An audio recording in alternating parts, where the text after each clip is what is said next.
The NIL landscape in college athletics is still very much the Wild West, and we're all trying to find our way in it. I know you've got questions. I have questions. Thankfully, we've got people like Graham Boone, the new Executive Director of Heels4Life, to help us sort through it all. You are Locked On Tar Heels, your daily podcast on the UNC Tar Heels, part of the Locked On Podcast Network, your team every day. Hey there, it's Friday, October 7th, 2022. Welcome into the Locked On Tar Heels podcast, the only daily North Carolina show out there. I'm your host, Isaac Schade, and I want to thank you for making our show your first listen or your first watch every single day.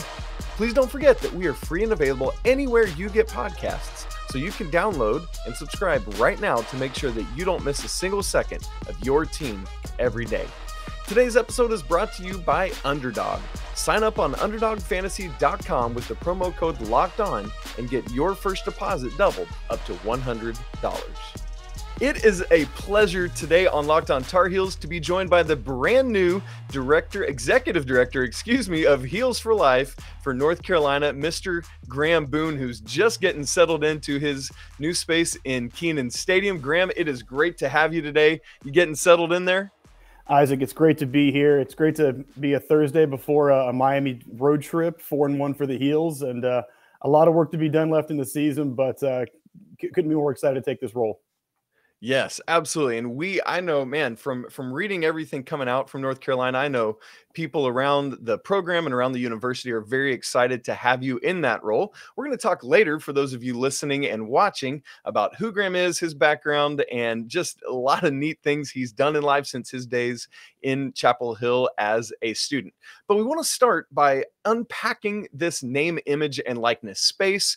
Make sure we're all on the same page with what it is, because some people come to this conversation with a pretty good understanding, and some people are like, I have no idea what this is, but I'm so glad that Graham Boone is here to explain it to me.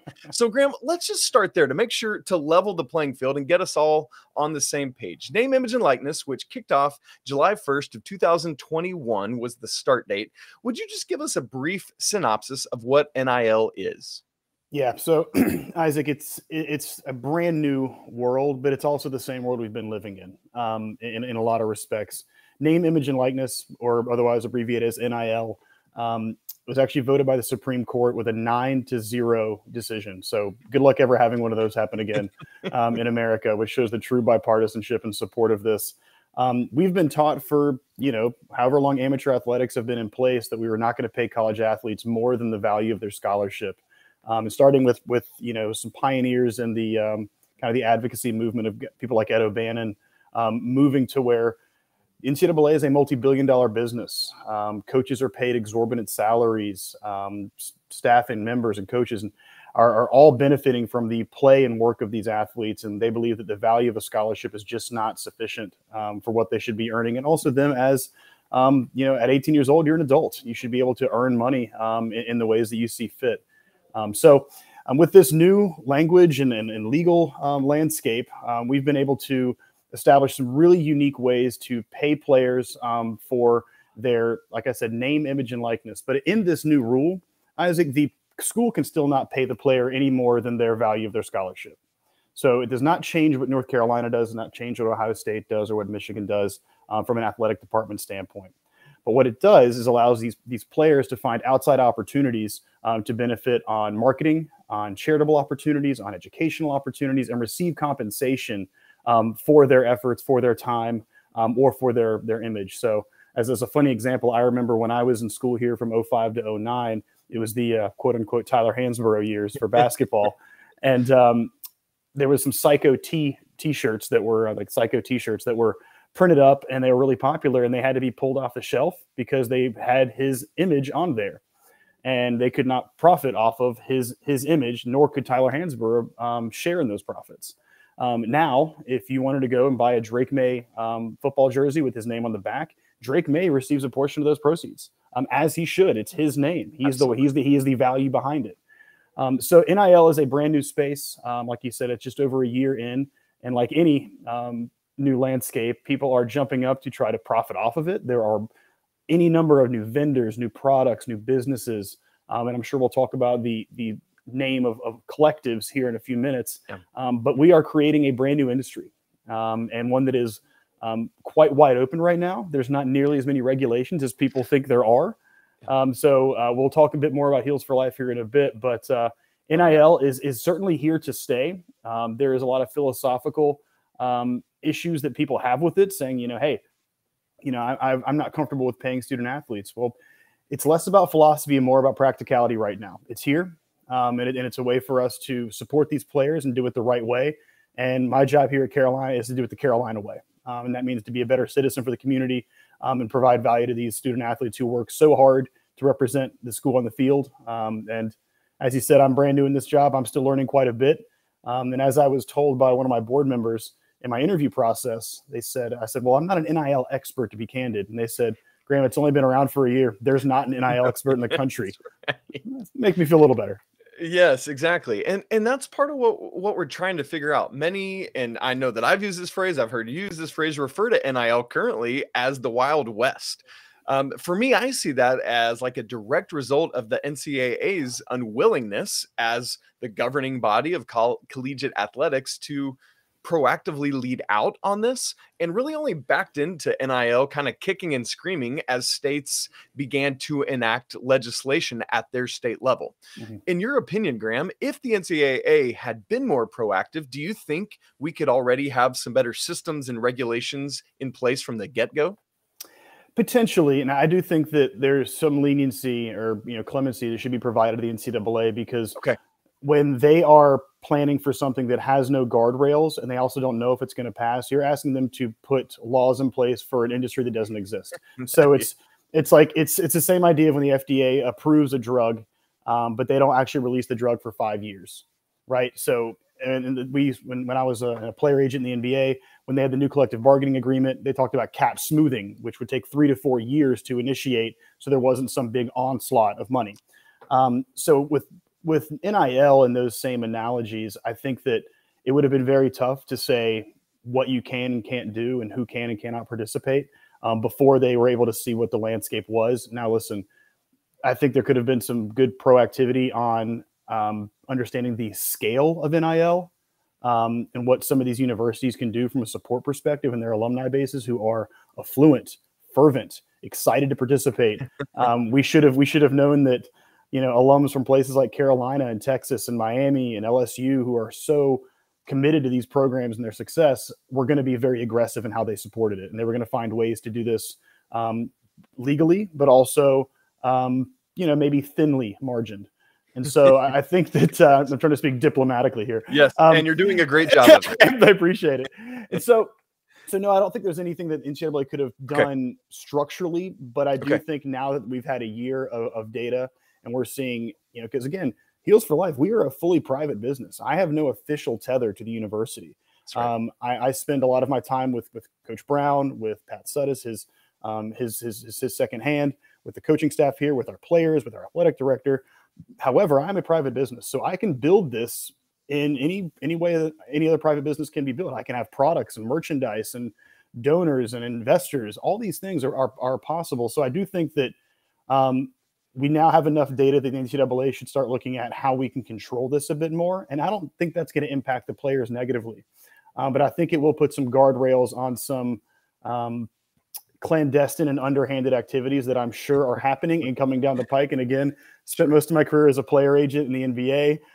If anyone's ever Googled that phrase, you're going to definitely see the shark-infested waters that people reside within. So hopefully we will establish some I don't know if it's a governor is the right word, but some controls that allow us to support the players in the appropriate way and get away from what everyone is fearful of, which is just paying to play, which can get out of hand pretty quickly. Absolutely, it can. And thank you, Graham. That's some great explanations there. So as NIL stuff is quite confusing to a lot of people, inevitably that leads to misunderstanding. So what are some of the big misconceptions about NIL that you see?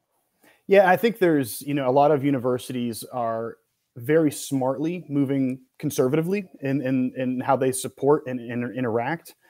Because this is new and they are looking at compliance, protection of their athletes, protection of their students. So I think that a lot of universities are saying, hey, there's all these we don't want to touch things yet because we don't understand them. And that's a very fair thing to do, is move this at an appropriate pace. Positions like mine, where we operate outside, we can help provide commercial opportunities, charitable opportunities, while also still understanding that we are going to work in complete support of the university, because the last thing I would ever do is put university in, sort of compliance issue. So I think the misconception is that there are a ton of rules, that there's some huge legalese document that's, 500 pages and extraordinarily confusing, and there's someone right now doing a dissertation on it in a business school. It's not the case. There are largely two rules. You cannot pay to play. So you cannot simply pay a player for their progress in the field, their the amount of touchdowns they score, they get a certain amount of money. So no incentive-based compensation, nor can you entice a recruit with NIL commitments to come to university. So we can't tell a 5-star who's going to be great and have tons of NIL opportunities once they reach this level that they can make $400,000, that will pay them $400,000 once they arrive. You can't do it. But those are largely the two main rules. Now, there's a lot of ways to interpret those. Who is considered a booster and who is not? Who is considered a benefactor and a donor and who is not? So there are certain things, but Carolina has a fantastic compliance department that we work very closely with. They review all of our contracts before they go out to be signed by the players. We have legal services here at the UNC Law School who are reviewing player contracts for free to ensure that we are doing this the right way. Because as a graduate of this university that's had such an outsized role in my story, we want to always ensure that the interlocking NC is kept at the top of the mountain. And we're going to do this the right way to that point. I love that, Graham. Thank you so much. And that's the very next thing we want to get into, is for people watching and tuning in, they want to know, man, what does all this have to do with Heels4Life in the NIL space? And how can I, as a fan of this university and these student athletes, get involved in that? We're going to talk about that in just a minute after I tell you more about Underdog Fantasy. This episode is brought to you by Underdog Fantasy, the easiest place to spice up the college football season. I've created my own account with Underdog, and I'll tell you exactly what pick'em things I'll be looking at this week. As of this recording, the over-unders for Carolina and Miami aren't up yet, but you better believe I'm taking the over on whatever passing yards they have for Drake Maye. It's easy to play and available in over 30 states. Just pick between 2 and 5 players across any team, not just the Tar Heels, and decide if they will finish higher or lower in the given stat. It's one of the easiest fantasy games to play out there, and you can win cold hard cash in a single game. Sign up with promo code LOCKEDON, one word, and Underdog will double your first deposit up to $100. Deposit $100, get $100 free. Go to UnderdogFantasy.com or find the Underdog Fantasy app in the App Store or Google Play Store. That's Underdog Fantasy, promo code LOCKEDON, all one word. Get in on the college football pick'em action today. Man, great stuff from Graham Boone there. Just beginning to unpack the general 1,000-foot view, bird's eye view of what NIL is. Now, let's zoom in on the Carolina side of things, specifically Heels4Life, which Graham is the executive director of. So, Graham, could you explain for us the goals of Heels4Life, how it's different from other collectives? Yeah, so as I mentioned, collectives are private businesses, usually set up by influential alumni who want to support the university from a financial and programmatic opportunity standpoint. So every major program has a collective these days. Some are sports specific, like Carolina, like Heels4Life, which is for UNC football, and some are umbrella against for everything ranging from basketball and football to women's soccer to men's cross country and tennis. So really, what these are providing are organizational opportunities. So the players are going to have advocacy, people working for them, because these individuals spend so much time at practice, in rehab, in study hall. They do now have an opportunity to capitalize, but they don't have a lot of time, experience, or network to do so. Yeah. So that's really where Heels4Life comes in, is trying to set up a scaffolding for these players to be able to really benefit from the wide array of Carolina businesses that are owned by alums, of businesses that are run by Carolina fans who maybe are not alums, for people who have always donated to the university and want to find a new way to get access to the players. So Heels4Life is different from a lot of collectives because we are sports specific. And I think that we are also very different because we are coming at this from a truly business building perspective. There are a lot of programs out there who have just taken in massive amounts of cash from influential donors, and they are putting those on checks and contracts and doing some kind of, let's call them thinly veiled pay for play. And and listen, those were the same universities that were doing that in the recruiting landscape beforehand. I'm not denigrating any of my other universities. However, it's just a reality of where we are in college athletics. It happened to athletes who are choosing agents for the NBA or the NFL. It's just the nature of how much money is at stake in amateur and professional sports. But Heels4Life is truly building this as an operationally sound, functioning business. So we are developing a number of revenue generation tactics. We are developing donor tiers. We are developing a lot of things that are going to be both building a support base of budget for our players, but also we are building programmatic things that are going to make them better community citizens, better participants for the university. So as a quick example, for the past, I've been here for about 5-6 weeks right now. I've worked with about 15 of our players individually and more than that at a collective level. And when I first started, I inherited a few deals where players were supposed to promote Heels4Life on social media. And I thought, well, Heels4Life is not the important thing here. The important thing here is these players' voices and benefiting them as young men. So I reached out to a lot of them and said, hey, why don't we choose a hometown charity, something that meant something to you as a kid? So for Storm Duck, it was the Salvation Army of Spartanburg. For Zach Rice, it was Kid Fit Ministries in Lynchburg, Virginia. For Travis Shaw, it was the Boys and Girls Club of Greensboro. And this was something that they were excited to promote, use their social media reach, use their voice, and it was still part of their obligations for their Heels4Life contracts. So we were looking for ways for them to be a better community citizen, learn how to present themselves in a branding respect. We were also building programs that are going to be digital internships, speaker series, course curriculum here at the Keenan Flagler Business School. They're going to teach them how to do things like taxes, things that I didn't know when I was coming out of school, and I'm pretty sure I still can't do. Things on how to build a brand, how to select an agent, how to develop a resume or a CV when you're looking to leave Carolina if you're not going to play at the next level.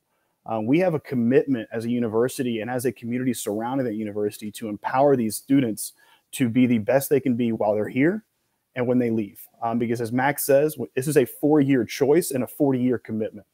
That's right. And that is a really powerful statement. I mean, I'm probably the biggest poster boy of that phrase because I chose Carolina. It was the best decision I could have made for my undergraduate studies. And then now I've had the opportunity to learn, speak, and network for the last 13 years since I've left with another number of majorly influential alums that have been great mentors to me. And now to come back and give back to a university that's given so much to me, that's the same aspect and opportunity we want to provide these players to go out there on Saturdays. Yeah, that's great. And I love that place that you're putting Heels4Life in, not as the poster or the show, but being the facilitator through which all this stuff happens. And I just really appreciate Heels4Life living in that space of shining the light on the players and then these things that can make them the people that of the Carolina way, as you've so well said. And I know that somebody like Dean Smith would look on that and love it, and that's so just that sentence made me smile because people like Dean Smith and Roy Williams and Torbush and Bunting and Butch Davis and Mack Brown. All these people have had such a role in creating and protecting this university, and I think that what I've been so impressed with and what I'm so excited to continue to develop programming for are the players. And I don't mean how good they are in the field. Mack Brown and his staff have done a tremendous job in recruiting good people. And that means something to me. It means something to our fans, at least it should. People like Tony Grimes, who are exceptionally personable, responsive, grateful when they have opportunities provided for them. This man is probably going to play on Sundays here in a year or two, but he's going to have a microphone in his hand at some time in the future because he's that engaging of a personality. Travis Shaw, Zach Rice, Storm Duck, Geo Biggers, Power Echols. These guys are the ones you hear on the PA announcement in Keenan Stadium, but they're also the guys who are texting me about opportunities, things that they can help lend their name to, lend their voice to. So I'm just so excited to work with all of them. And I'm honestly, I don't know what I was expecting as far as the interpersonal relationships with the players, but whatever I was, it's exceeded that. Yeah, they've really been tremendous. So it's a credit to Mack. It's a credit to this university for finding people that are going to represent UNC in a great light.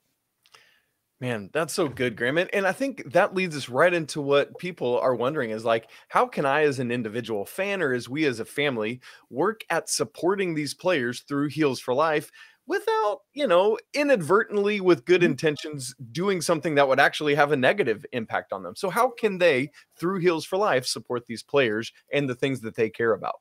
Yeah, the first rule of thumb is come through Heels for Life. We are that barrier of protection, of advocacy, of indemnification, of legal protection. That is why we've built this entity, is to provide a safe vehicle to support these players.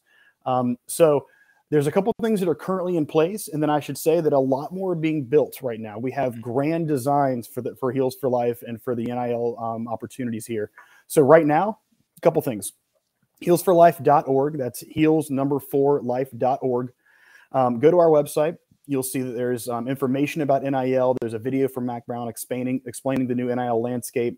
And there's opportunities to donate per month at whatever level you're able to do so. As low as $10 per month, as high as $100, $500, $1,000 per month. You're able to donate, and we are going to provide things like exclusive content from the players. We're going to provide links to their charitable causes they're supporting, opportunities to come meet the guys at autograph signings, at tailgates. A lot of those will be more in person in the off season when the guys have a little bit more time. But we know what these fans want. And it's access to the players, it's access to their personalities, it's access to the coaches.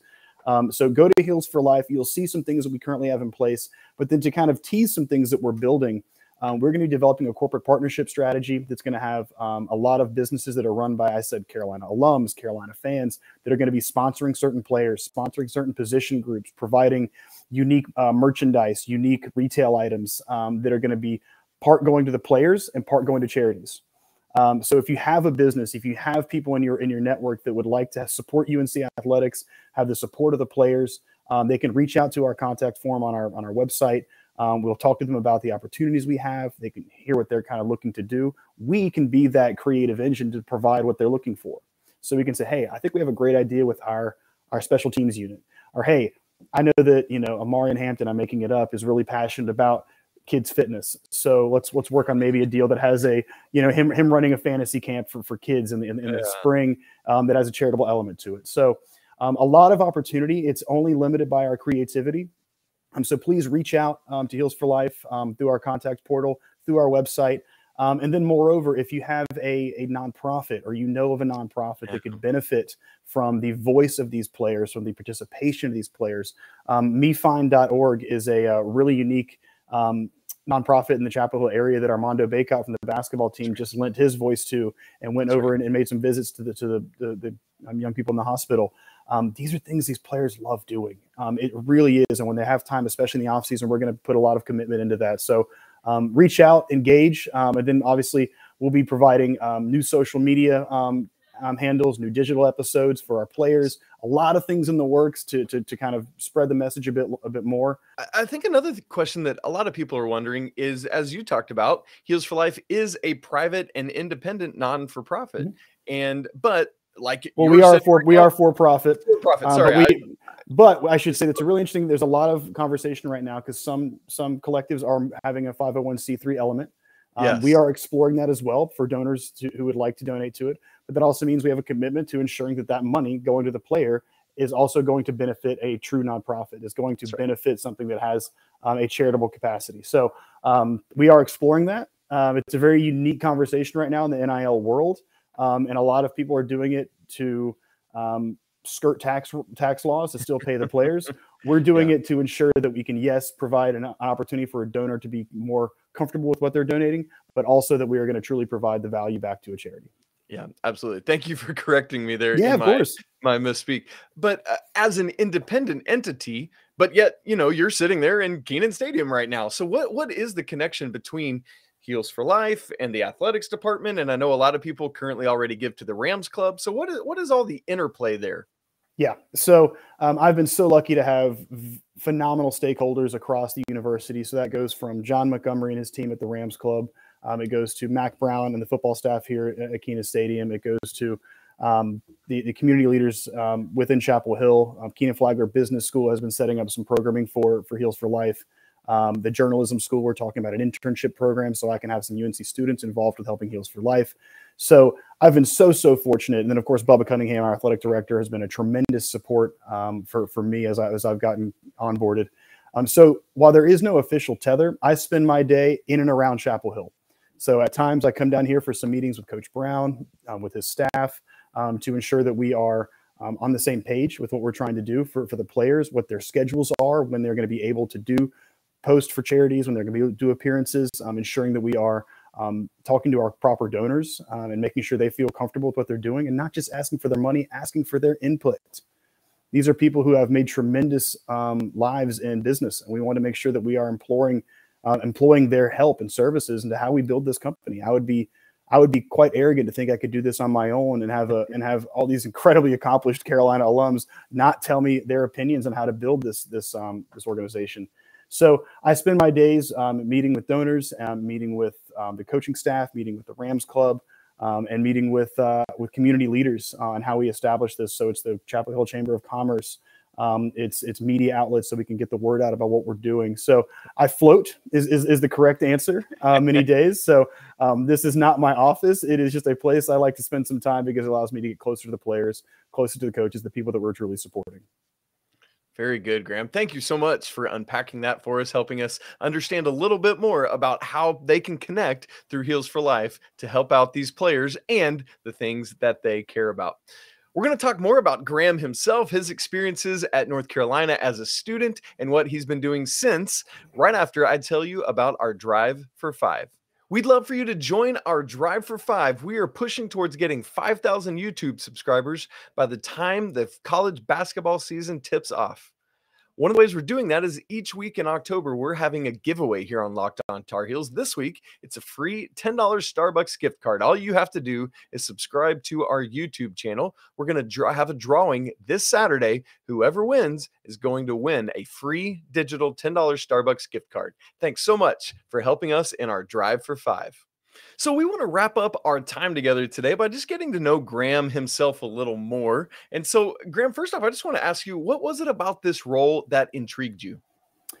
It's really interesting, Isaac, that as I mentioned, I'm the son of a Carolina graduate. I'm the brother of a Carolina graduate. I went here. I was a Morehead scholar. I ran track for about 6 weeks before an injury and lack of talent had me off the team.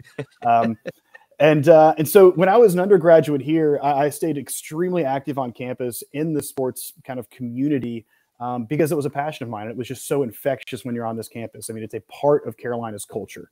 And so I ran club cross country and track and field for 3 years. I was a member of the Carolina Athletic Association. I developed a role called the Director of Ticketing. So I worked on UNC football and UNC basketball's ticketing kind of allocation systems.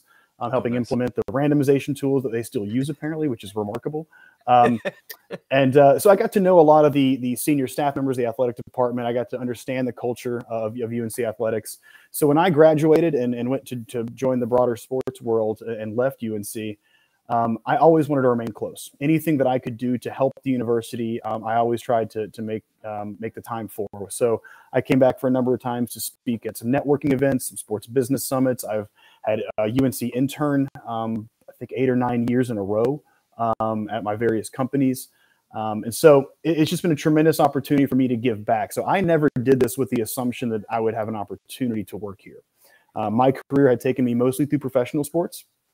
And so there was always this kind of pipe dream of, man, it would be great to get back to Chapel Hill, but I never knew that there'd be an opportunity like this. So when I was reached out to, it was, of course, incredibly humbling and flattering to even be considered for the role.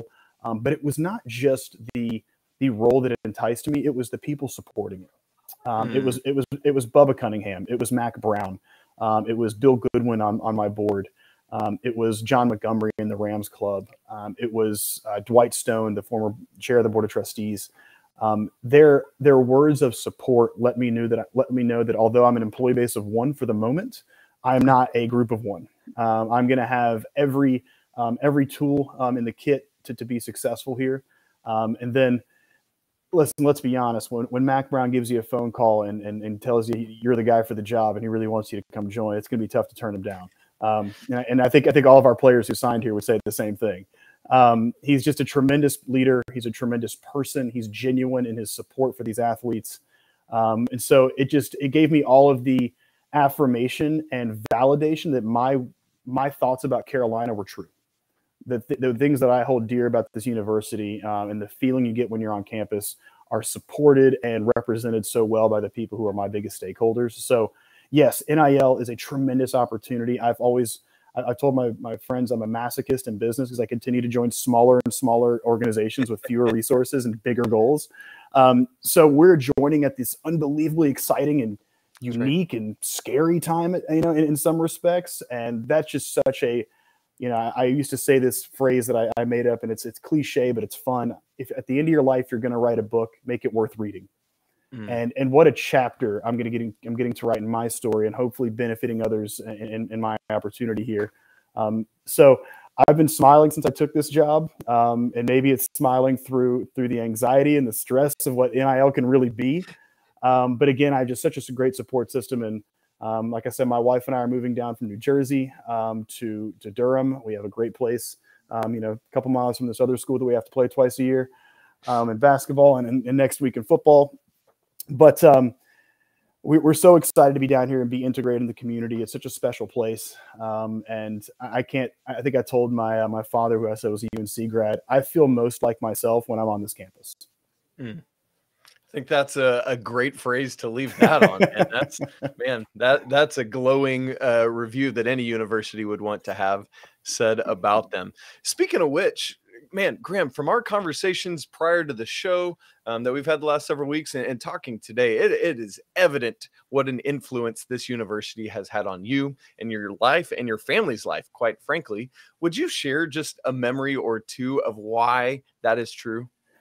Wow. We could be here all day. My computer doesn't have enough battery for those stories. I mean, obviously I spent 4 years here as an undergraduate, but I think back even before that, my father, taking my brother and I to football games growing up. And I think my father is a bigger football fan than basketball fan, which I didn't know many of those growing up in North Carolina.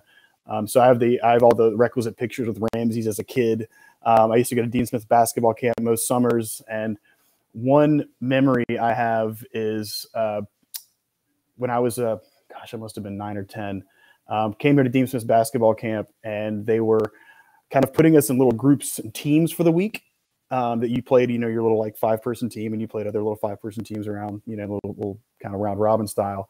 And the coach of my little team was Vince Carter when he was an undergraduate.